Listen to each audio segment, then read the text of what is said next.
Pangulong Rodrigo. Sa ilalim ng pamumuno ni dating Pangulong Rodrigo Duterte, naranasan ng taong bayan ang pamahalang istrikto pero may konkretong resulta lalo na sa kampanya kontra kriminalidad at iligal na droga.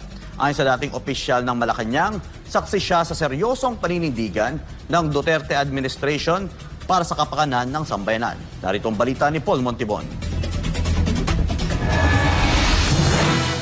Sa loob ng 6 na taon ng kanyang panunungkulan, pinatunayan ni dating Pangulong Rodrigo Duterte na posible ang mahigpit pero makataong pamumuno. Isa itong estilo na maghatid ng tunay na kaayusan, kapayapaan at takot sa mga kriminal. Ito ang rason kung bakit nananatiling buhay sa alaala ng marami ang administrasyong walang inatrasan pagdating sa laban kontra kriminalidad at iligal na droga. Walang ibang maipagmamalaki ang nooy Duterte administration kundi ang totoong malasakit nito sa mamamayan, lalo na sa usaping pangseguridad. Ito ang iginiit ni dating Chief Presidential Legal Counsel Attorney Salvador Panelo sa hinaing ngayon ng marami kaugnay sa dumarami at paglaganap ng kriminalidad at iligal na droga sa bansa. Ayon kasi sa ilang mamamayan, nangangamba na naman sila sa kanilang seguridad at kaligtasan dahil sa panunumbalik ng mga iligal na aktibidad kumpara noong panahon ni Duterte, kung kailan takot ang mga kriminal at sino mang gagawa ng labag sa batas. Giit ni Panelo, totoong istrikto noon si Pangulong Duterte pero